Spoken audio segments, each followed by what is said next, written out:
I, on behalf of Beyond Law CLC, welcome you all to yet another engaging session.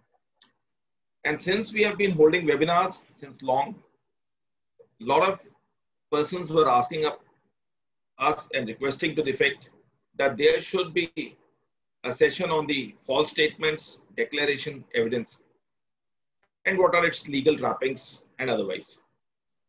Since they felt that there are occasions where persons approach the court with what we say with material concealment, suppression of facts, which could be used to the detriment of a person, as to whether there are certain stakes or certain legal trappings to the effect that a person who deliberately gives a false statement, declaration, and the evidence, how does the court or how does the law take such issues into hand? Because two principles which normally dwell upon in a legal proceeding are false no falso omnibus is one concept that which is false at the first instance would be false. For one approaches what we say in legal parlance, approaching the court material concealments, then what will be the legal implication for the person who is deliberately using these tactics with an ulterior motive to win the case as such. Consequently, we requested Honorable Mr. Justice Kuldeep Singh, a former judge of Punjab and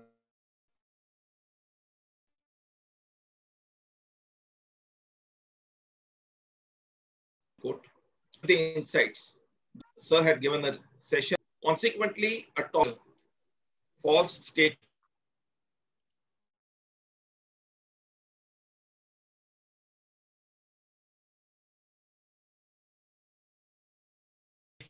declaration and evidence. The law, what are the nitty-gritties involved in a mode? We say that we should approach the court with clean hand, and if he approaches with what we say unclean hand, soiled hands, then what are the person who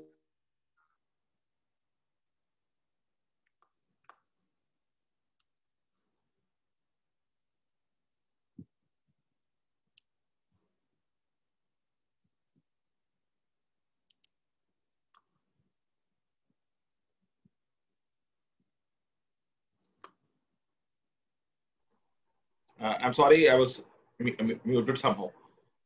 And the remedies, without taking much time, I will request Honorable Mr. Justice Kuldeep Singh to give the insights to a topic which has the fascination to learn the things in respect of the remedies, as well as to whether a person can be bold enough to go ahead with false declarations, evidence, etc. Over to you, sir, and thank you for accepting our invite. Good afternoon to everybody. The problem of making false statements, false claims in the court, and then giving false evidence,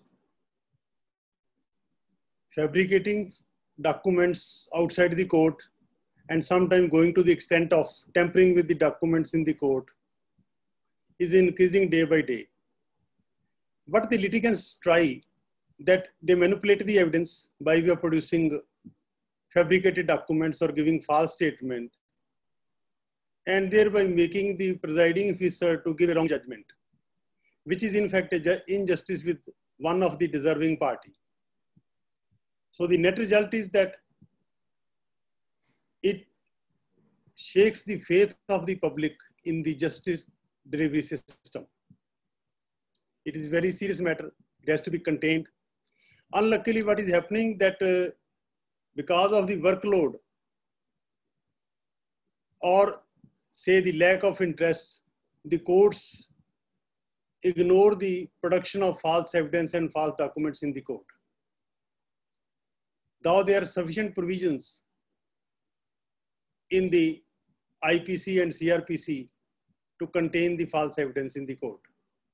There has to be fear of law. The people should not fear in speaking truth before the court and producing true documents, but they, at the same time, they should have the fear of making false statements and producing false documents, which many times cause irreparable injustice to the opposite party. Say in the criminal cases, they are convicted of the offense they never committed. In the civil cases, they lose the property. And in fact, the loss of property is a big, one is shaken and may not recover from that shock. So what is, first we are to learn what is the false evidence. So false evidence, there are two things, false evidence and fabricating false documents. False evidence is defined in section 191 of the IPC. It has two aspects. One is whoever being legally bound by an oath or express provision of law to state the truth. Means he's bound by the oath or otherwise to state the truth before the court, and he doesn't do so.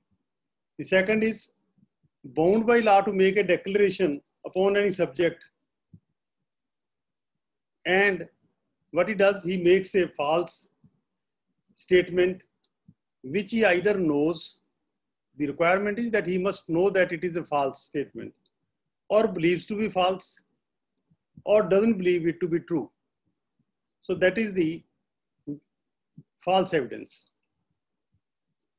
So then there are explanations that it can be, the statement can be verbal or otherwise. Then a person stating a belief he doesn't believe to be true, it is a false evidence. But at the same time, if a person has the belief, say a person knows the general characteristics of the handwriting of some person, and he states that from that characteristics he make out that these are the signatures of that man, it is not false evidence because he doesn't believe it to be false. He is relying upon the general characteristics. So there is very thin difference between one's opinion, which he knows to be false, and which he doesn't believe to be false. The other is plea of alibi is raised in the court. One comes forward in the court and says that at that particular time, this man was at that place, which is not the place of crime. So that is to save that, screen that man from conviction. Whereas that man doesn't know anything about that man, where he was at that time, or knows that he was not there at that time. So these are the false statements. These are in the criminal cases. In the civil cases also, the parties produce, makes a statement about one's claim.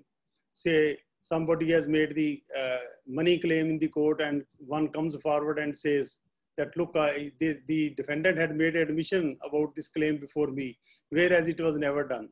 So these are some explanations and examples of giving false evidence. Now the second aspect is fabricating of false evidence.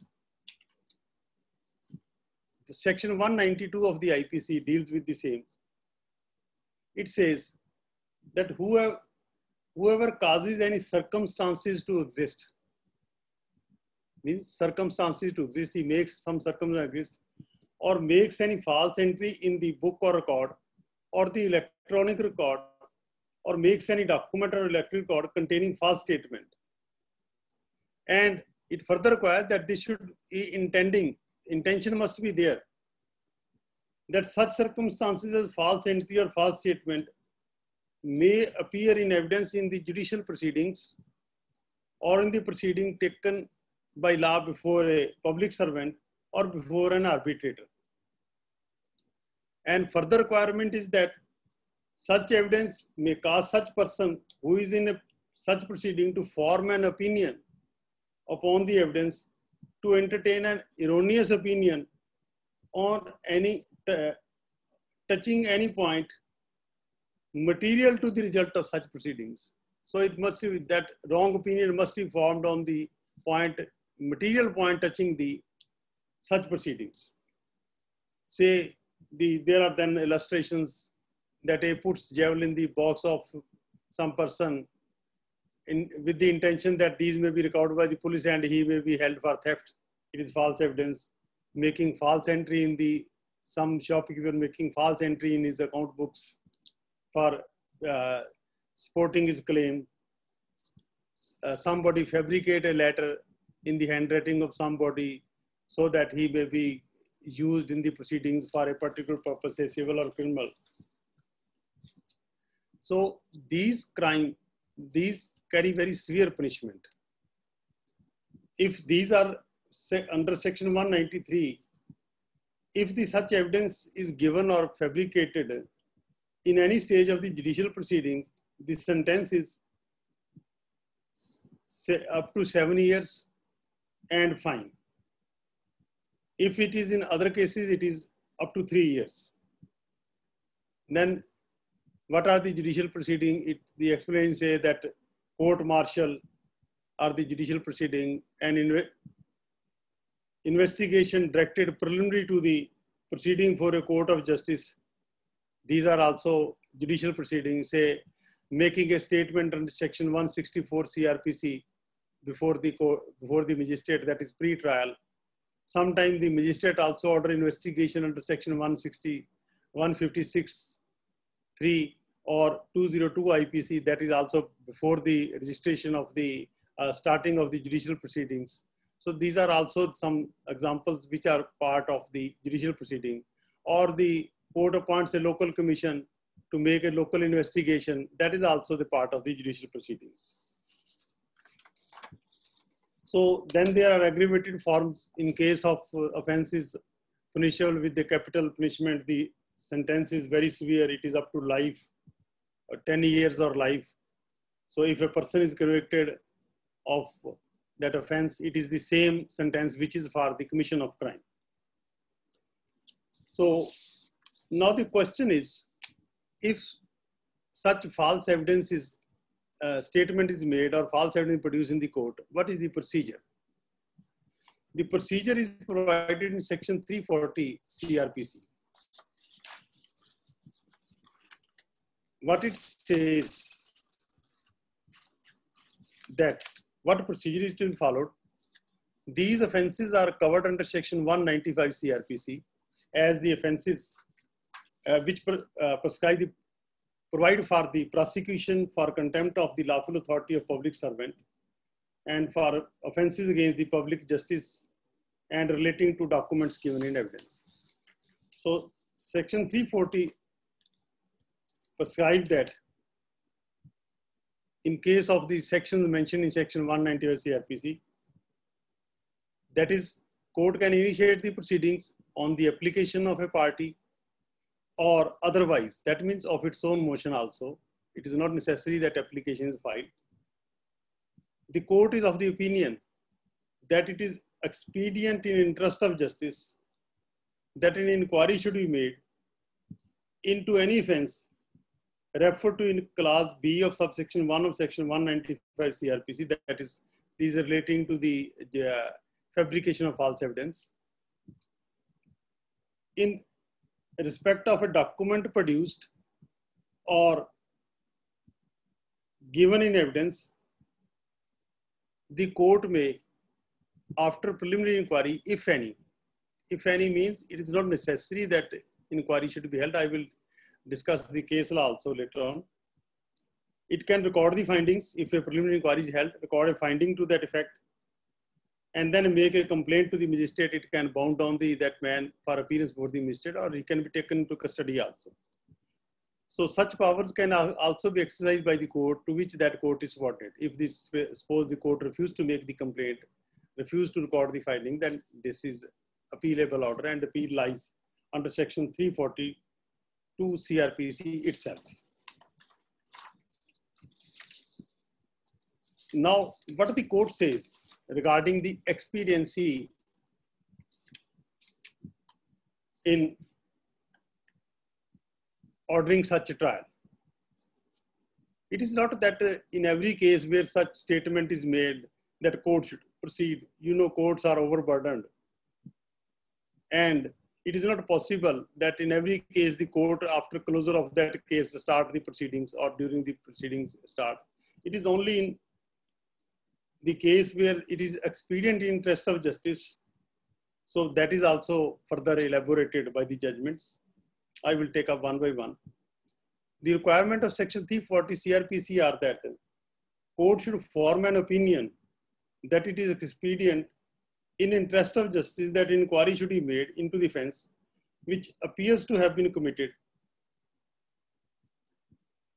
This court is empowered to make the preliminary inquiry, but it is not obligatory to do so. Even without preliminary inquiry, the court could form such opinion. Even after forming such opinion, it is not obligatory to make a complaint. But once it decides to do so, it has to record the findings that in the fact situation, it is expedient in the interest of justice that offense should be further probed into. It was further emphasized by the Supreme Court in State of Goa versus Jose Maria Albert Valls that the absence of preliminary inquiry would not vitiate the findings if reached, that it is expedient in the interest of justice that inquiry should be made into the offense which appears to have been committed. The scope of scrutiny under section 340 CRPC was to ascertain whether it could decide on the materials available that the matter requires inquiry by the criminal court and that it was expedient in the interest of justice to have an inquiry. It was expressed in the clear terms that at the stage of analysis under section 340 CRPC, there was no legal obligation to afford opportunity to the person against whom the complaint could eventually be made. So that means the proposed accused need not be heard at the stage of that preliminary inquiry. So he can't be asked that, he can't claim that I should be given opportunity to rebut it. It's just a preliminary inquiry for the court to ascertain whether the crime has been committed or not. So, which means there are two conditions: that material on record makes out a prima facie case for complaint for the purpose of inquiry into the offense referred in section 195(1)(b) CRPC, and that it is expedient in interest of justice to cause an inquiry to be made into the alleged offenses. We are also to see that a mere contradictory statement made in the court is not sufficient to prosecute a man for perjury or making false statement. When a complaint is received, if there is a preliminary inquiry, the magistrate can proceed further. And under section 343 CRPC, it is to be tried as a state case. It is a case which is instituted on a police report. It is not to be tried as a complaint case. So the magistrate, if there is a preliminary inquiry, he can proceed. But in case there is no preliminary inquiry or adequate material, it will be open to the trial magistrate if he genuinely feels it necessary in the interest of justice and to avoid unmerited prosecution, to embark upon summary inquiry to collect further material and decide the future course of action as per law. So that means if the preliminary inquiry is there, the magistrate has to proceed. If there is no preliminary inquiry and the magistrate feels that some material is required to be collected, he can collect that material and then decide whether to proceed further or not. So that would mean that a private person cannot make a complaint under section 340 CRPC, nor the court can empower that person to make a complaint.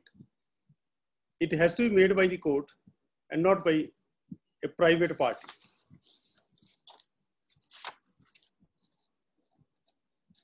Then in one case, Iqbal Singh Marwaha and another versus Meenakshi Marwaha and others, 2005, 2 RCR Criminal 178, the Supreme Court examined this matter of procedure under section 340 CRPC and found that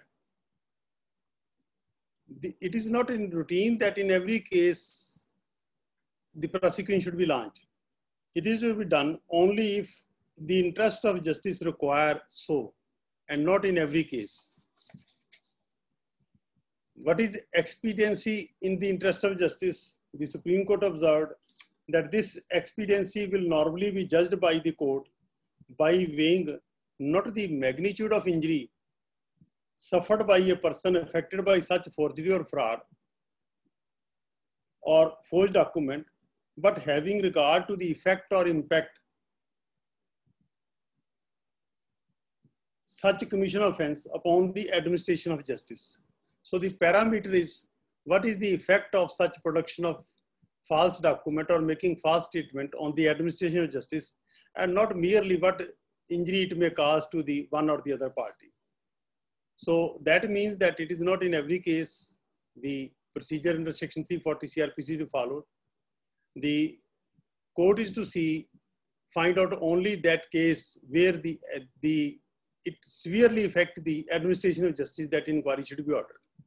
So one example could be production of a fabricated will to claim the property, making in a criminal trial, making a statement, becoming eyewitness, whereas that man is not available at that spot at that time, and thereby intending that a person should be convicted of a very serious crime. So these are some of the cases where. So we are also to notice that the courts are overburdened.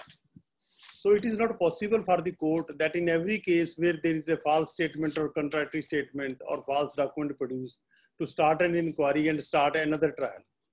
So the parameters are that we have to see the effect on the administration of justice, and if the court feels that it is a fit case where it is expedient in interest of justice and there is a material, the inquiry can be ordered.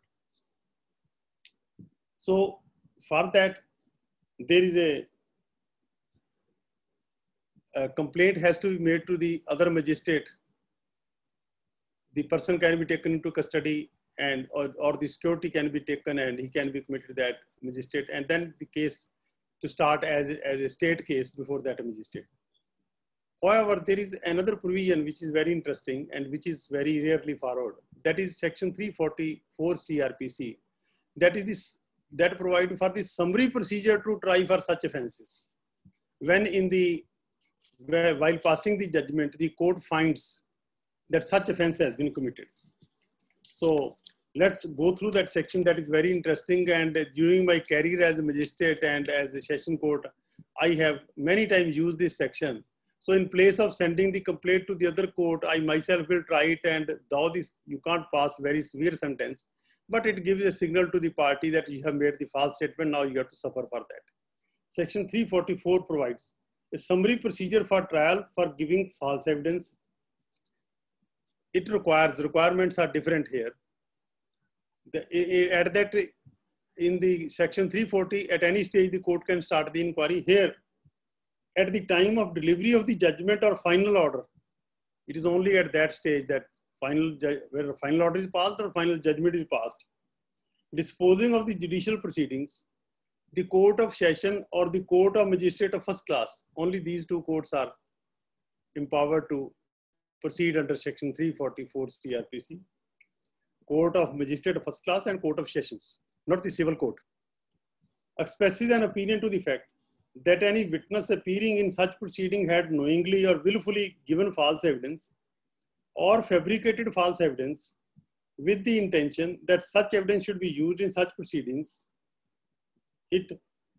or he may, if satisfied that it is necessary and expedient in the interest of justice that witness should be tried summarily for giving or fabricating false evidence, the requirement that the court should feel again the same requirement, expedient in interest of justice, that such witness should be tried summarily, take cognizance of that offense, that is at the after while recording the final judgment or order, take cognizance of the offense, and may, after giving a reasonable opportunity of showing cause to that offender, try such an offense summarily, that is in a summary procedure is to be followed, and sentence him to a term which may extend to 3 months or fine. That sentence here is there is a limit that can be only up to 3 months or fine, which may extend to 500 rupees. But at the same time, the court is also empowered that in place of trying it summarily, the court is not debarred from making a formal complaint by following the procedure under section 340 CRPC. So I think where their cases are, that is not very serious or which doesn't require a severe sentence, a signal can be given to the person concerned by trying him summarily and sentence him to 3 months or 500 fine. I think in many cases, the sentence of even 3 months serve the purpose. So I've done it in my career. I've done it in many cases. I've tried in place of a lengthy trial, tried him summarily and then sentenced him to 3 months, let him go in appeal and whatever that is. But here, however, if the appeal is filed, then you have to stay those proceedings.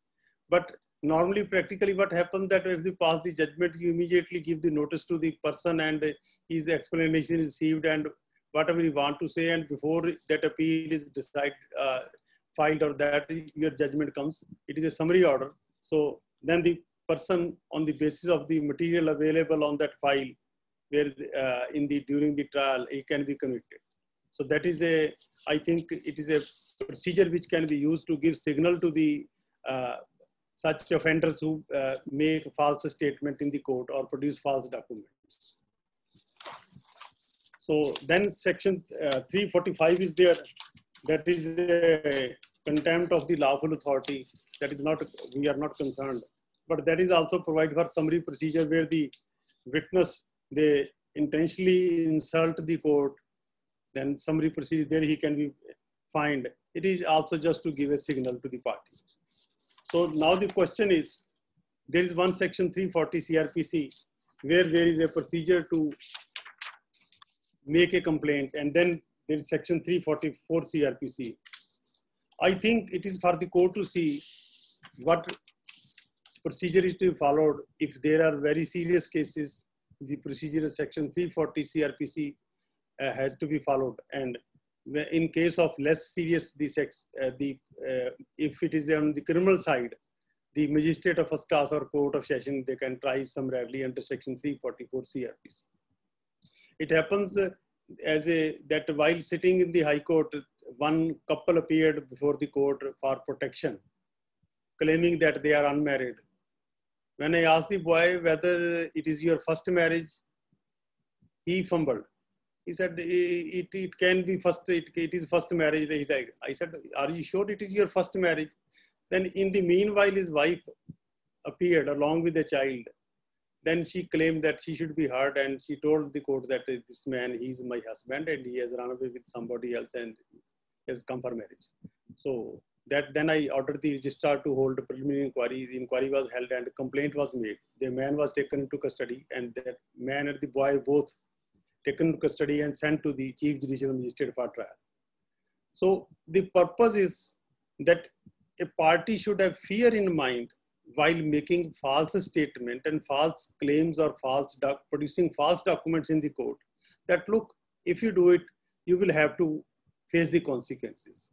If these provisions are not used, what will happen that the party doesn't have any fear. They can lie before the court with the impunity. They can fabricate false documents outside the court and produce in the evidence and may cause irreparable loss to the other party. And sometimes the party go to the extent of tampering with the document in the court itself. The document is in the court, they take it for inspection and just make some alteration like that. It has happened in one case before me. When I was at Rajpura as magistrate, one of the party, he happened to be an advocate. He was a party, there was a money claim by the bank. He just tampered with some figures to make the case out of limitation. So then I asked him, I held the preliminary inquiry and ultimately made a complaint to the police. Made a complaint, he was tried, I don't know what happened. But the purpose is that the party should feel, they should have fear in mind that if they make a false statement for the court, or if they produce false document, they can be punished.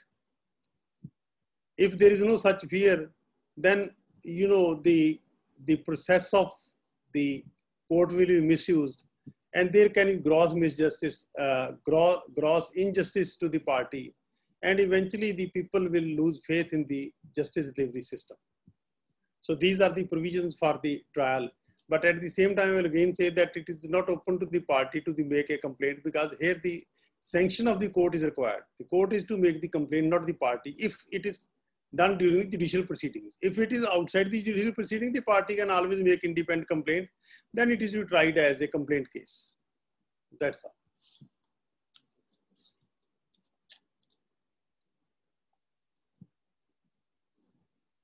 Yes, please. Yes, sir. Yes, sir.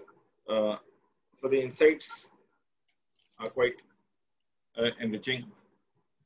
Meanwhile, it says by Advocate K.P. Boda, in a DV case, wife makes a false affidavit, though employed. Would it attract Section 344? If he makes a false affidavit, of course, the 344, not the High Court. It is applicable onto the magistrate or the Court of Sessions. So then inquiry has to be held under Section 340 and a complaint has to be made. Inquiry is not mandatory. If the court finds that the affidavit is false, the court can straightway make the complaint. And in case of the court, High Court, the court can authorize some subordinate to make a complaint. So straightway complaint can be made if the affidavit is false. The man can be taken into custody. He can be ordered to produce before a magistrate. So for that, I think if the court is satisfied, even I have already discussed that the preliminary inquiry is not mandatory. Now it can be held. The court can order the Registrar of Vigilance to hold a preliminary inquiry to be on safer side, to collect the material, whether the affidavit is actually false or not. So then court is also to see whether it is expedient in the interest of justice that this case requires to be tried under Section 340 CRPC. The procedure is to be followed. Not in every case that you find that affidavit is false and you rush to make a complaint, follow the procedure 340 and make the complaint. Court is to see what is the effect on the administration of justice, magnitude of effect on the administration of justice. This is by Advocate Rekha. Earlier, an application under Section 340, proceedings under Section 340 were dismissed when it was filed, saying it is premature. And now evidence is over. Can another application be filed and some additional case? Yes, it can be filed. Because it is at any stage, if the court at the earlier stage doesn't find and later on it comes to the conclusion, the court can still file the complaint.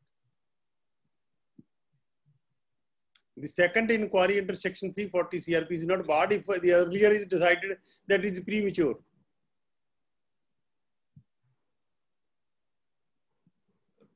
This is by Abhishek Sharma. In case of submission of an old education certificate in 1980s, which do not have a record with the Education Board of this, is not situated, how will it be proved that it is a false evidence? When I say it depends on the findings and the evidence whether it is a false or not. If the court is unable to hold that it is a false, then one can't be tried for giving false evidence or fabricating false evidence. There has to be some proof. You can't even order a trial that without any sufficient proof.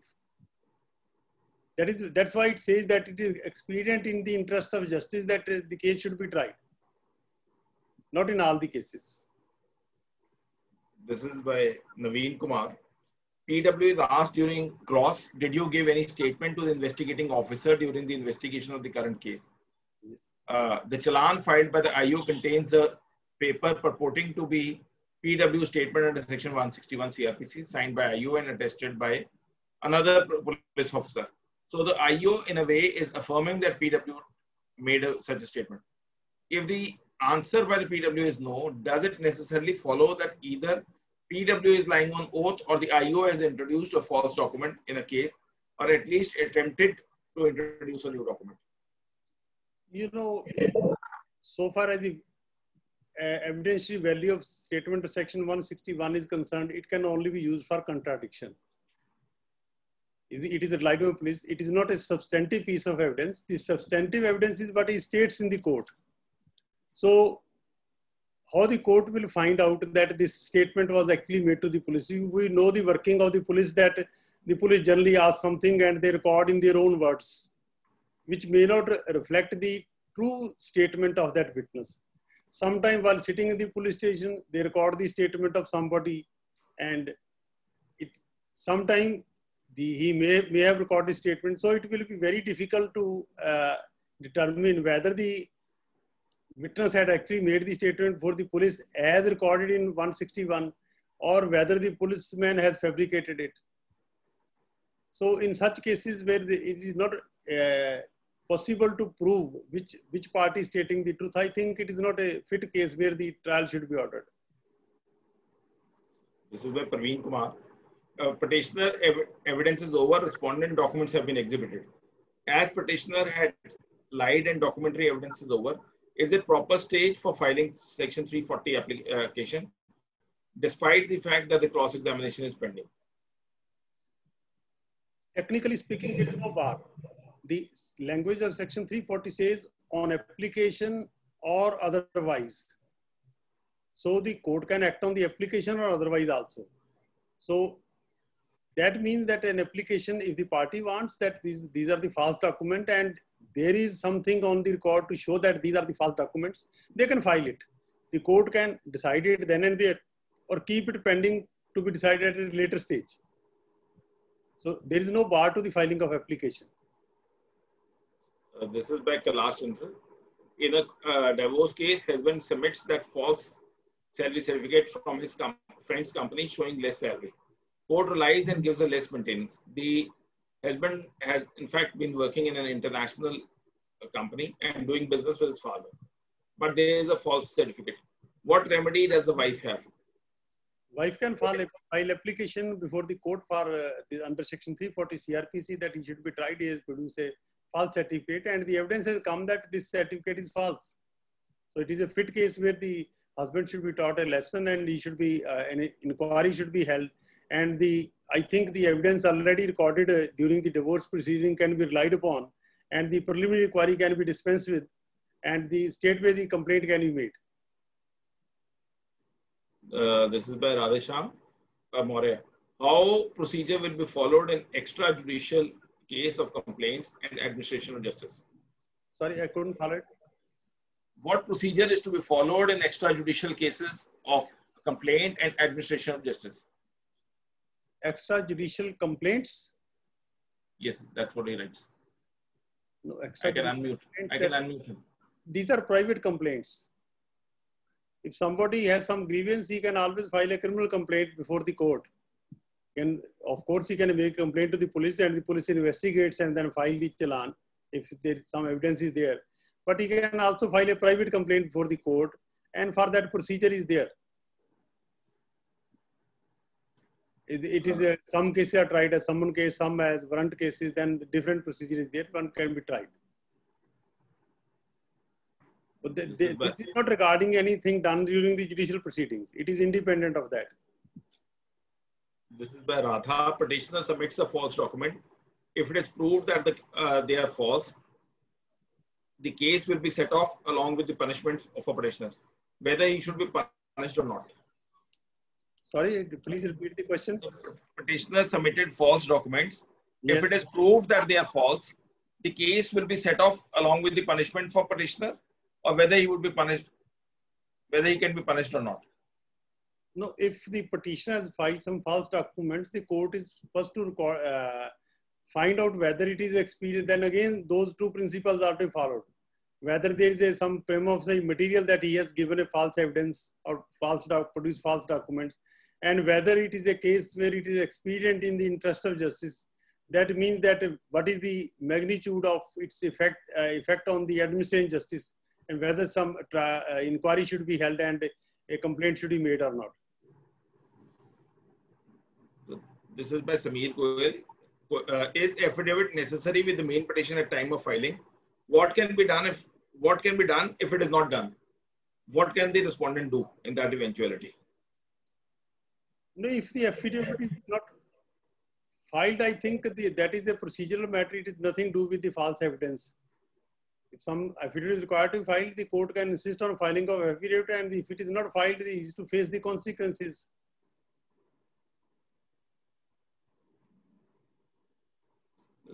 This is by Azad Singh. Protection officer made a domestic incident report in DV case after receiving an order from a magistrate without doing inquiry. Please tell whether respondent can file application under section 340 CRPC, or it's the court responsibility to prosecute the complainant for giving false affidavit. I think again it depends upon the facts of each case whether such application. Of course, there is no bar to the filing of application, but it is for the court to see whether these two parameters are met or not. Depends upon the facts of each case. It is not that in every case there is some slight evidence which is found to be false that a trial should be ordered. This is by Anil Garg, that he was implicated in the false Kalandra, got discharged subsequently. Can he file a complaint against the SHO under section 195, 182 and 211? That section 195 is very clear that if something is done, that for that is sanction of the government is required. Yes, he can claim compensation. If he is falsely involved, then he is to make a application to the court for filing a complaint. Yes. So in fact, we have been noticing when there are large number of writ petition and the petitioner has approached or the respondent has approached the court with the material concealment, then the courts in large number of judgments have held that one can impose heavy costs so that also it acts as a deterrent. Like I've seen large number of writ petitions having been dismissed on account of what we say that there is a false averment or material concealment, or what we say approaching the court with soiled hands. There is a judgment of Justice Singhvi of Dayanand which says that if the case has to be dismissed coupled with the cost having been imposed for approaching the court with false averments. That is another remedy I've seen. That is approaching the court with the material concealments or with false averment. That is one thing. Giving false statement or false declaration or making fabricating false document, entirely different thing. If somebody produces that, in fact, I would discuss section 344, that is summary procedure.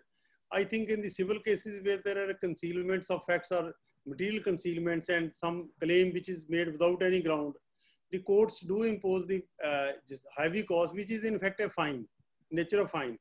That is to deter the such person from making false claim in future. So I think that is the other way in the courts which exercise the powers. I think this is a fair way to deal with such matters, which is not a criminal trial, but otherwise imposing cost is just like a fine. I think that is a proper approach.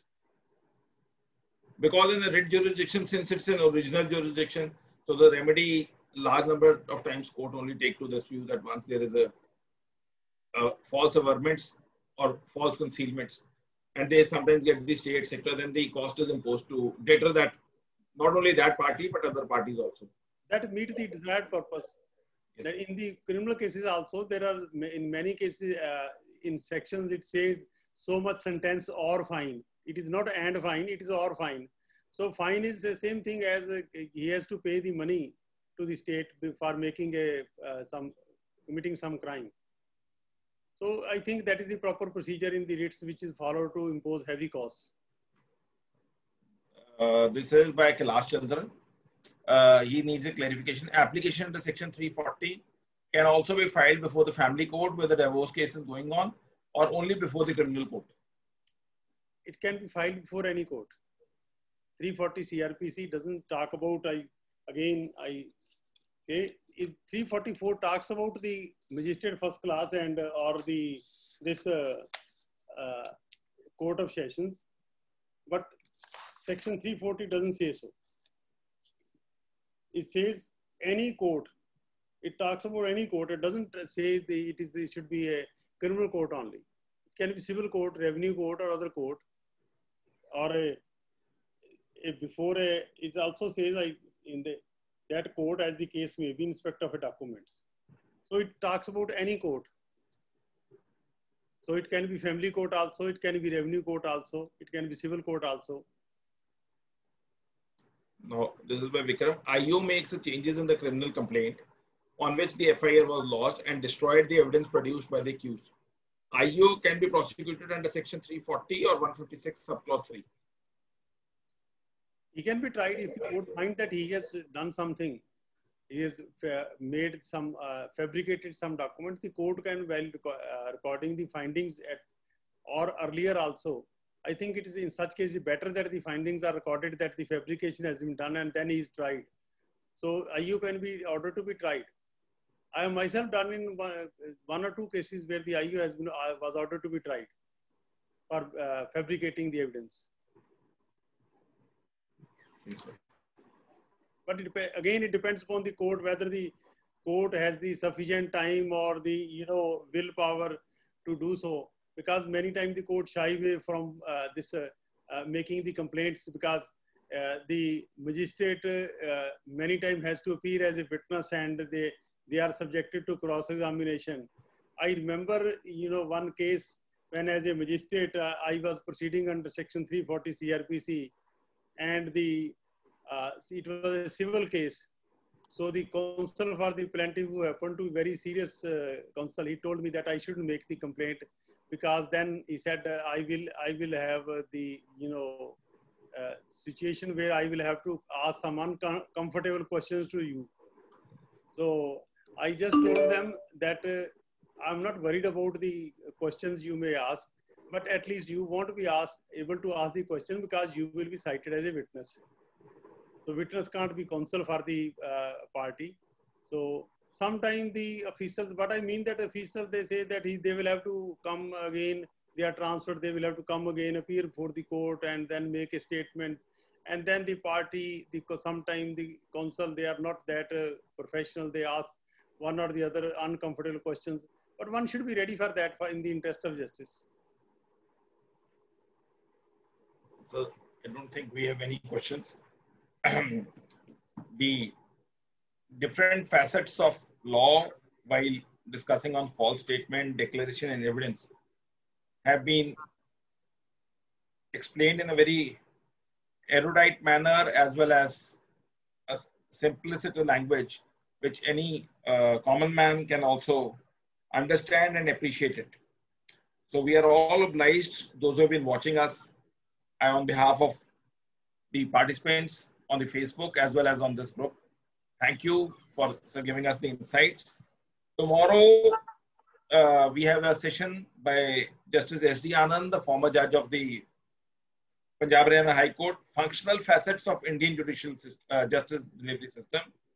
Along with him is Dr. Subhash Sharma, who is a director of St. Soldiers Law College and a former professor as well as the head school of legal studies, Guru Nanak Dev University. So connect with us at 4 p.m. and thank you, sir. And for those participants who are watching us for the first time, along with this, we and others share and subscribe the channel for all the insights on the topics which we have done so far. And thank you, sir, once again for giving us the deeper insights of a topic which we are always discussing as a lawyer and student of law. But there are certain issues where the light is actually required to be seen, and we are actually quite enlightened after the present session. So thank you, everyone. Stay safe, stay blessed, and namaskar. Right, so thank you.